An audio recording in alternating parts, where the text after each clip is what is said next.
हरिओम। अध्याय त्रिकोणमिति भाग 2। कल हमने भाग 1 में पढ़ा था त्रिकोणमिति अनुपातों का परिचय, समकोण त्रिभुज की जानकारी प्राप्त की जिसमें 3 भुजाएं होती है, लंब, आधार और कर्ण। कौन सी लंब होती है, कौन सा कर्ण होता है, कौन सा आधार, ये आप अच्छी तरह से जान चुके हैं। अब हम त्रिकोणमिति के 6 अनुपातों का विवरण एक बार देख लेते हैं, फिर अध्याय 6 शुरू करेंगे। त्रिकोणमिति अनुपात। तो त्रिकोणमिति अनुपात शुरू करने से पहले त्रिकोणमिति के कौन कौन से अनुपात होते हैं और भुजाओं के साथ इसका क्या संबंध है वो अच्छे से याद करेंगे आप लोग। कल मैंने आपको 6 अनुपात याद करने के लिए दिए थे, वो आपने कर लिए होंगे।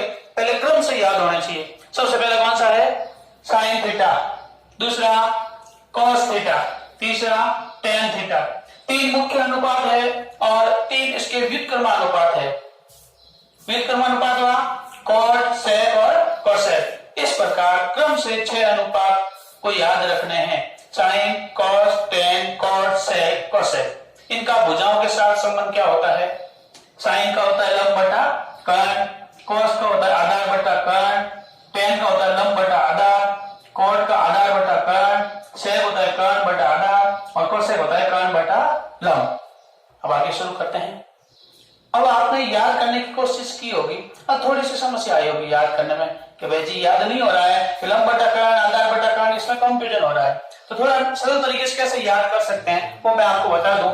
इसको शॉर्ट रूप में जो लंब होता है उसको हम एल नाम दे देते हैं, एल, और जो कर्ण है उसको कह देते हैं के। दूसरा जो आधार है उसको ए और कर्ण के, एल ए। लंब बटा आधार, आधार बटा लंब, कर्ण बटा आधार और कर्ण बटा लंब। 6 अनुपात हुए। पहले इन 3 को लिखते हैं हम, लंब बटा कर्ण, आधार बटा कर्ण और लंब बटा आधार। इसको पढ़ेंगे। यह है साइन का अनुपात, दूसरा हुआ कॉस का, तीसरा हुआ टेन का। Sine, cos, tan. वापस इस प्रकार पढ़ेंगे इधर से उल्टा व्युत्क्रम।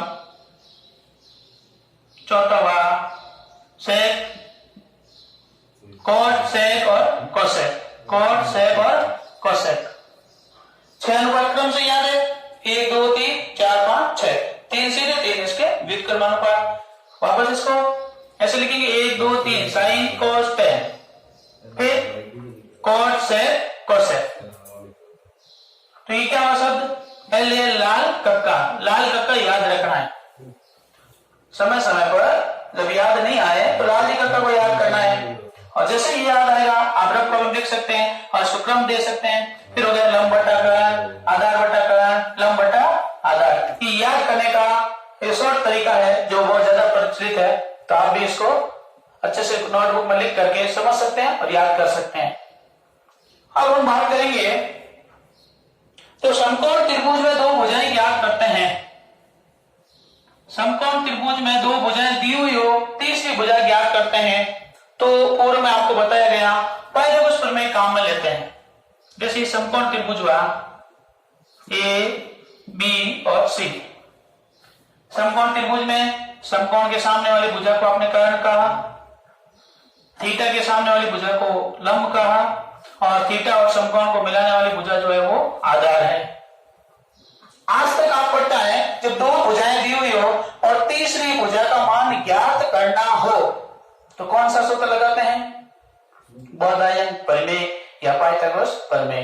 कर्ण स्क्वायर बराबर आधार स्क्वायर प्लस लंब स्क्वायर। उसको हल करके के का मान निकाल देते हैं, पक्षांतर करके आधार का भी निकाल देते हैं और लंब का भी निकाल देते हैं। लेकिन जब किसी त्रिभुज में केवल एक ही भुजा दी हुई हो, एक ही भुजा दी हुई है, दूसरी भुजा हमें ज्ञात करनी हो, तीसरी भुजा भी नहीं दी हुई, केवल एक भुजा दी हुई है।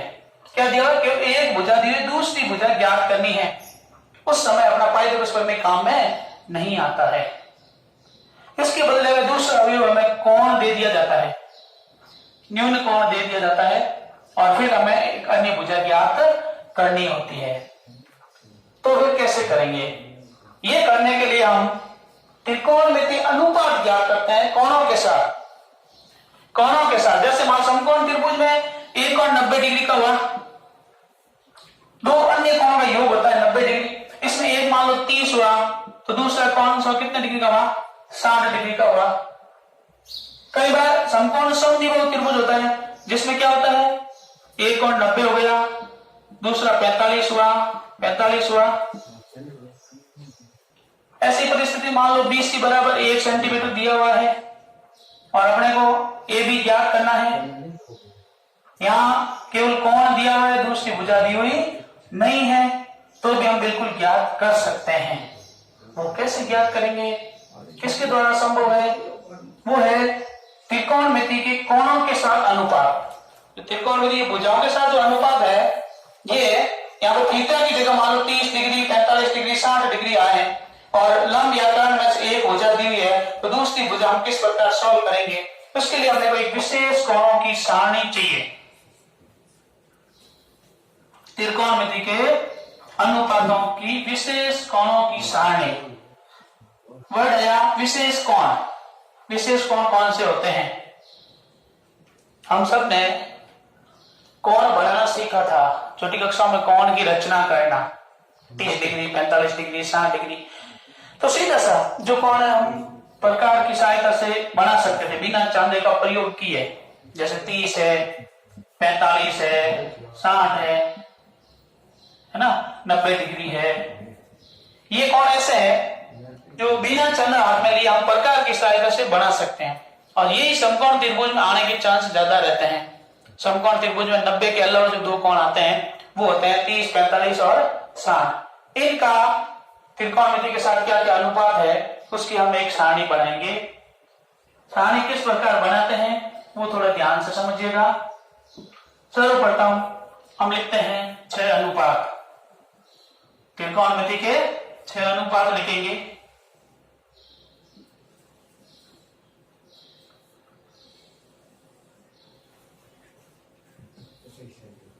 त्रिकोणमिति अनुपातों की सारणी बनानी है।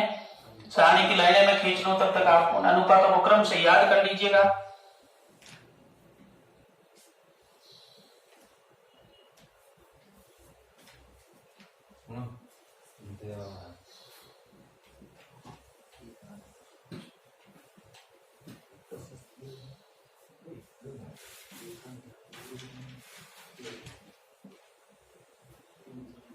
यह होता है थीटा यानी कोण का मान कितने डिग्री है, न्यून कोण का मान जो 90 डिग्री का अतिरिक्त दिया हुआ होता है।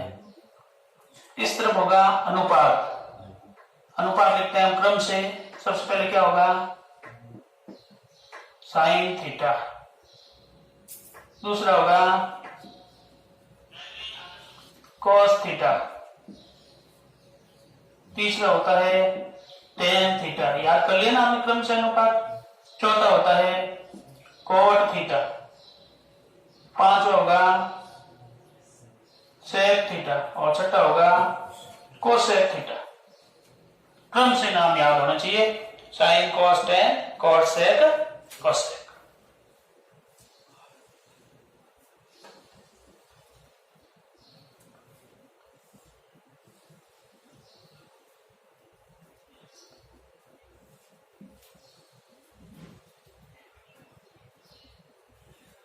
नाम याद करते रहिए, साइन, कॉस, टेन, कोट, सेक, कोसेक।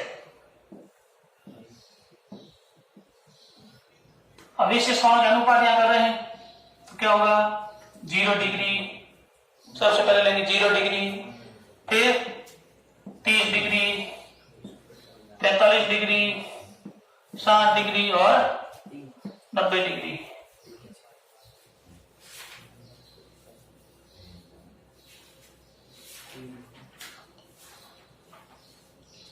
अब सारणी कैसे बनाते हैं, इससे पहले आप दो चीजें समझोगे। अभी मैंने आपको बताया व्युत्क्रम अनुपात। व्युत्क्रम अनुपात यानी जो साइन था उसका मान लंब बटा कर्ण। साइन का मान क्या होता है, लंब बटा कर्ण। साइन का व्युत्क्रम लास्ट वाला था कोसेक। कोसेक का मान होता है कर्ण बटा लंब। तो यहां हम करेंगे साइन का व्युत्क्रम अनुपात 1 बटा कोसेक थीटा, यानी जो साइन का मान आएगा उसका उल्टा मान हो जाएगा, वो कोसेक का होगा। उसके बाद कोस, कोस का मान होता है भुजाओं के साथ आधार बटा कर्ण, और कोस का व्युत्क्रम होता है सेक, जिसका मान होता है कर्ण बटा आधार। तो कोस का व्युत्क्रम हुआ 1 बटा सेक थीटा। फिर टेन, टेन का व्युत्क्रम अनुपात हुआ 1 बटा कॉट थीटा। अब साइन और कॉस का भी टेन के साथ संबंध है। टेन थीटा बराबर होता है साइन बटा कॉस थीटा। ये सूत्र आपको याद रखना है। व्युत्क्रम अनुपात है साइन का 1 बटा कोसेक, कॉस का 1 बटा सेक और टेन का 1 बटा कॉट, और टेन का और साइन बटा कॉस। बस इतना ध्यान रखना, इसके अलावा कुछ याद रखने की जरूरत नहीं है। सबसे पहले आपको 6 अनुपात क्रम से याद रखना है, और 0, 30, 45, 60 और 90 ये कोण आपको ध्यान रखना है कि एक 90 डिग्री का होगा, दो अन्य कोण 60 का, एक 60 का 30 का हो सकता है और दोनों 45 के हो सकते हैं। इतना याद रखने के बाद व्युत्क्रम अनुपात साइन बराबर 1 बटा कोसेक, कॉस बराबर 1 बटा सेक और टेन बराबर 1 बटा कॉट, और टेन का मान होता है साइन बटा कॉस। अब सारणी बनाना शुरू करते हैं। सारणी बनाने का सबसे सरल तरीका मैं आपको बताने की कोशिश करूंगा। सबसे पहले हम लोग क्या करेंगे, यहां 0 से गिनती लिखना शुरू करेंगे। 0, 1, 2, 3, 4, 0, 1, 2, 3, 4। जैसे ही 4 आया बट्टे में 4 कर दो, 4, सब में 4 का भाग दे दो।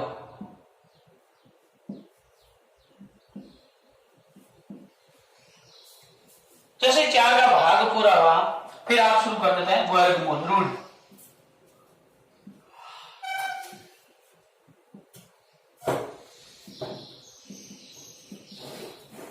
देखिए सबसे पहले हमने क्या किया, 0, 1, 2, 3, 4, फिर सब में 4 का भाग और उसके बाद वर्गमूल। प्रोसेस ध्यान में रखनी है, सीधा मान आ जाएगा।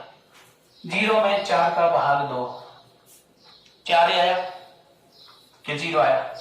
0 में 4 का भाग 2, 0 आया। 0 का रूट क्या होगा? 0।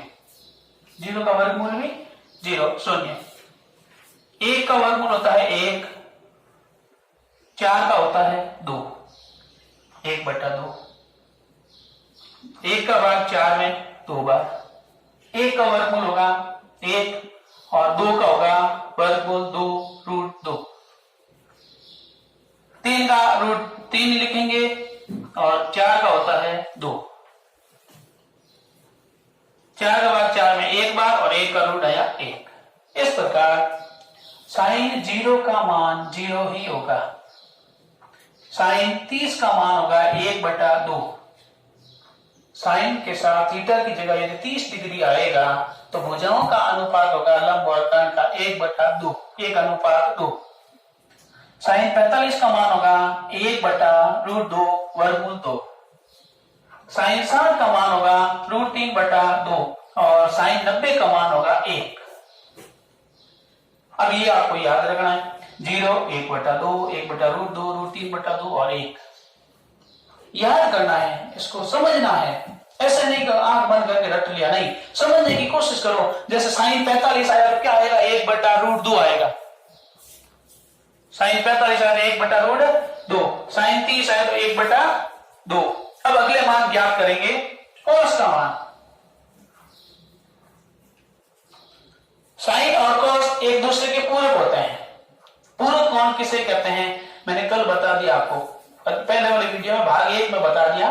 पूरक कोण किसे कहते हैं? पूरक कोण जिन दो कोणों का योग 90 डिग्री हो। तो साइन और कॉस के जो पूरक कोणों के अनुपात होते हैं ना, वो हमेशा बराबर होते हैं। जैसे साइन 0 का मान है वो कॉस 90 के बराबर होगा। साइन 0 डिग्री का मान है वो कॉस 90 डिग्री के बराबर होगा, क्योंकि 0 और 90 जोड़ने पर कितना आ रहा है? 90 आ रहा है। 0 और 90 पूरक कोण है। तो यहां मान लिखेंगे cos 0 का 1, साइन 30 का मान है वो cos 60 के बराबर होगा। यहां मान लिखेंगे √3/2। साइन 45 और cos 45 ये समान पूरक कोण है, 45-45 डिग्री दोनों बराबर है, तो इनका मान भी बराबर रहेगा 1/√2। साइन 60 और cos 30 का मान बराबर होगा, इसलिए 1/2 और 90 और 0 का होगा, इसलिए 0। एक और वापस देखिए, cos का कैसे शुरू करना है, इधर से शुरू करना है, इधर वाला मान यहां लिखना है, फिर ये यहां लिखो, फिर यहां, फिर इधर। इस प्रकार उधर से लिखना शुरू करेंगे तो cos का मान आ जाएगा। सारणी बनाने कैसे है वो हम समझ रहे हैं। अब tan का साइन और cos के साथ क्या संबंध होता है, tan थीटा बराबर साइन बटा cos। साइन में cos का भाग दो तो किसका मान आएगा, tan का मान आ जाएगा 0/1।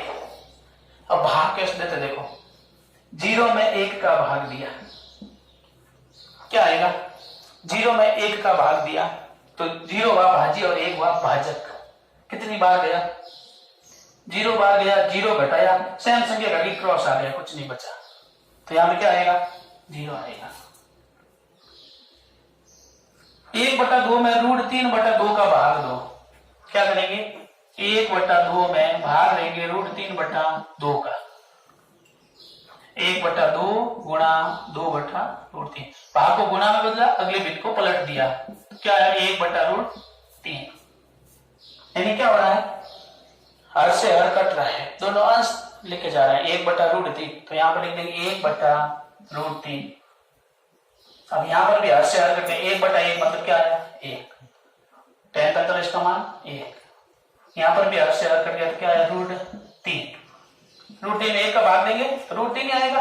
अब 1 में 0 का भाग दो, ये भाग मैंने इसीलिए समझा है, इसलिए नहीं कोई आपको 0 का भाग देना नहीं आता, नहीं, 1 का भाग 0 में देना और 0 का भाग 1 में देना, इन दोनों में अंतर है। ये तो था अपना 0/1, ये है अपना 1/0, दोनों में क्या अंतर है, इसमें भाग देंगे तो हमेशा 0 ही आएगा और इसमें अपरिभाषित आएगा, अनंत आएगा। आपने परिमेय और अपरिमेय संख्या पढ़ ली, परिमेय संख्या होती है जिसको P/Q के रूप में लिखा जा सके, और जहां Q बराबर 0 नहीं हो और Q बराबर 0 हो जाए तो अपरिमेय संख्या हो गई, हर का मान 0 हो गया, अनंत अपरिभाषित मान होगा इसका। ये अपरिभाषित अनंत का चिन्ह है मैथ्स में, अपरिभाषित। 1 में 0 का भाग देकर देख लो, 0 बार गया 0 लिखा, फिर आया 1, फिर 0 लिखा, फिर आया 1, कोई भाग खत्म नहीं होगा, और भाग खत्म नहीं होता वही अपरिमेय संख्या होती है, 0 को जोड़ दो अनंत बन गया। इस प्रकार अपरिभाषित। अब tan और cos का मान एक दूसरे के पूरक होता है, उधर से लिखेंगे अनंत √3 1/√3 और 0। जो हमने वर्किंग नोट किया था एक्स्ट्रा वो डिलीट कर दो। अब करते हैं सेक। सेक का cos के साथ क्या संबंध है, 1/sec, व्युत्क्रम।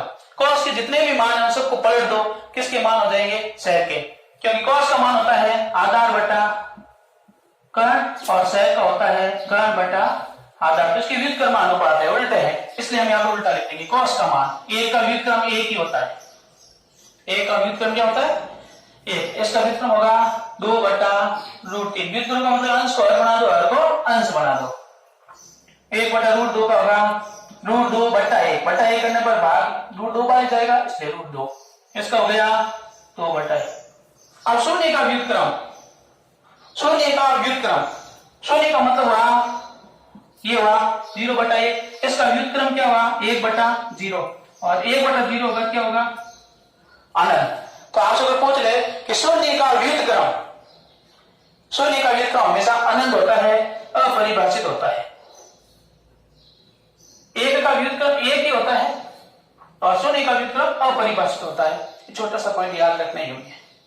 अब कोसेक, सेक और कोसेक एक दूसरे के पूरक होते हैं, इसलिए कोसेक का मान सेक और उधर से देंगे अनंत 2√2 2/√3 और 1। इस प्रकार विशेष कोणों के त्रिकोणमितीय अनुपातों की सारणी, ये किसमें आई है, अध्याय 6 में है आपके। अध्याय 6 में है 10वीं क्लास में, और जनरली ये त्रिकोणमिति सारणी काम आती है। इस सारणी का नाम क्या है? विशेष कोणों के त्रिकोणमिति अनुपातों की सारणी। एक बार थोड़ा सा ध्यान पूर्वक इसको देख लेंगे, उसके बाद आगे बढ़ते हैं। सबसे पहले क्या करना है देखिए, क्योंकि हमने एक्स्ट्रा नोट ज्यादा किए इसलिए आप कंफ्यूज हो रहे हो। सबसे पहले 6 अनुपात याद रखना है, साइन, कोस, टेन, कोट, सेक और कोसेक। फिर 0, 30, 45, 60 और 90 कौन लिखेंगे। उसके बाद का प्रोसेस क्या है, यहां गिनती लिखना शुरू करेंगे, 0, 1, 2, 3 और 4। ये चीज तब काम आती है जब अपने को कुछ याद नहीं है। बोर्ड परीक्षा शुरू होने वाली है, आपको पहले आंसर शीट मिल गई, श्योर है एक अंक का क्वेश्चन तो त्रिकोणमिति का सीधा डायरेक्ट मान वाला पूछेंगे।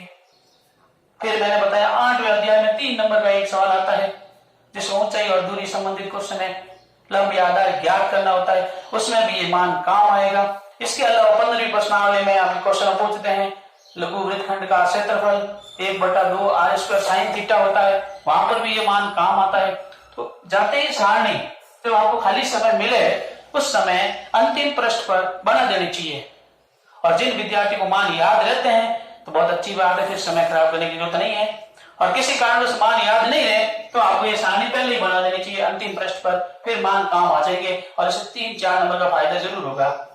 सबसे पहले आप कैसे बनाएंगे, मान याद रखेंगे, लिखेंगे, उसके बाद 0, 1, 2, 3, 4 लिख दिया, फिर सब में 4 का भाग दे दिया, फिर वर्गमूल कर दिया, इसका 0 आया, 1 का 1 आया, 4 का 2 आया, फिर 1 का 1, √2 का √2 ही रहेगा, √3 का √3 और 4 का 2, 4 में 4 का भाग 1 बार। साइन और कॉस पूरक होते हैं, उधर से लिखेंगे 1, √3/2, 1/√2, 1/2, 0। साइन बटा कॉस tan होता है, भाग देंगे 0 में 1 का 0, 1/2 में √3/2 का भाग 2 से 2 कट गया 1/√3। ठीक इसी प्रकार 1/1 1, √3/1 √3 और 1 में 0 का भाग दिया अनंत। tan और cot एक दूसरे पूरक होते हैं, cot का मान इधर से लिखेंगे अनंत, √3 1, 1/√3 0। sec cos का व्युत्क्रम होता है, 1 का उल्टा 1, √3/2 का 2/√3, 1/√2 का √2/1 और 1/2 का 2/1, और 0 का व्युत्क्रम हमेशा होता है अनंत, अपरिभाषित। कोसेक साइन का व्युत्क्रम, इन सब के जो साइन के मान है इनको उल्टा करने पर कोसेक का मान आया। इस प्रकार सारणी में जो मान आ रहे हैं उसका हम उपयोग कैसे करते हैं वो आगे देखते हैं।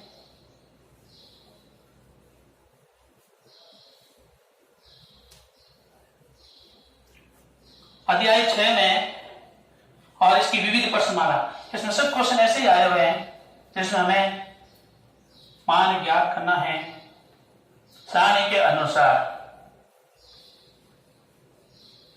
एक उदाहरण मैं आपके लिए लेता हूं, जैसे मान लो एक क्वेश्चन आया, sine 30 degree plus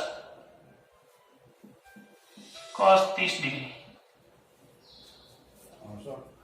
cos 60 degree. अब साइन 30 का मान क्या है, साइन 30 का मान 1/2, सारणी याद होनी चाहिए। फिर कॉस 60 का मान 1/2। साइन 30 और कॉस 60 दोनों पूरक कौन है, 60 और 30 90 हो रहा है, इनका मान सेम होगा। 1/2 और 1/2 को जोड़ेंगे क्या आएगा, आधा और आधा 1, तो ये इसका आंसर होगा। मान रखना और ज्ञात करना। इस प्रकार हम छठी प्रश्नावली में जो भी क्वेश्चन आ रहे हैं 6.1 और विविध प्रश्न माना, सब क्वेश्चन सारणी पर आधारित है, कुछ नहीं करने का, केवल मान रखो, जोड़ना है तो जोड़ दो, घटाना है तो घटा दो और उत्तर प्राप्त कर लो। लेकिन एक छोटी सी समस्या आने वाली है, वो कौन सी है, जब अपरिमेय संख्या आ जाए, जैसे साइन 45 का मान हुआ 1/√2 है ना, साइन 45 का मान सारणी के अनुसार 1/√2। अब 1/√2 में क्या आ रहा है कि जो हर है ना वो आ रहा है वर्गमूल 2 आ रहा है, और वर्गमूल 2 आप जानते हो अपरिमेय संख्या है। कैसे संख्या है, अपरिमेय संख्या। तो अपरिमेय संख्या बट्टे में आती है तो ठीक नहीं रहता है, इसको परिमेय संख्या में बदल देते हैं। हर को हमेशा किस में बदल देते हैं? परिमेय संख्या में बदलेंगे। किस में बदलेंगे? परिमेय संख्या में। इसे कहते हैं हरों का परिमेयीकरण। क्या कहते हैं? हरों का परिमेयीकरण। आपको याद आ रहा है 9th क्लास में आपने हरों का परिमेयीकरण पढ़ा था। जो भिन्न होती है उनका परिमेयीकरण करना। आपकी क्वेश्चन आया था परीक्षा में भी, जैसे इस प्रकार के सवाल आते हैं 1/7 + √3। इस हर का परिमेयीकरण कीजिए। हर जो है उसमें रूट हटाइए, परिमेयीकरण करना पड़ेगा। ये आपके लिए थोड़ी समस्या बन सकती है। परिमेयीकरण को एक बार ध्यान से वापस समझ लो। जैसे यहाँ पे रूट हटाना है, ये रूट हटाना है तो क्या करेंगे? अंश और हर दोनों को समान संख्या से गुणा करेंगे। 1 को √2 से गुणा किया √2, √2 को √2 से क्या आया? केवल 2। √2 को √2 से केवल रूट हट गया, क्योंकि अरे इनका गुणा 4 हो रहा है। 4 का वर्गमूल क्या होता है? 2। तो 2/√2। इसका और इसका मान सेम है, लेकिन इसमें फर्क क्या है? हर अपरिमेय संख्या है और इसमें हर परिमेय संख्या है। बस बाकी कुछ नहीं, मान रखो और उत्तर प्राप्त करो, जो हम आगे क्वेश्चन करेंगे।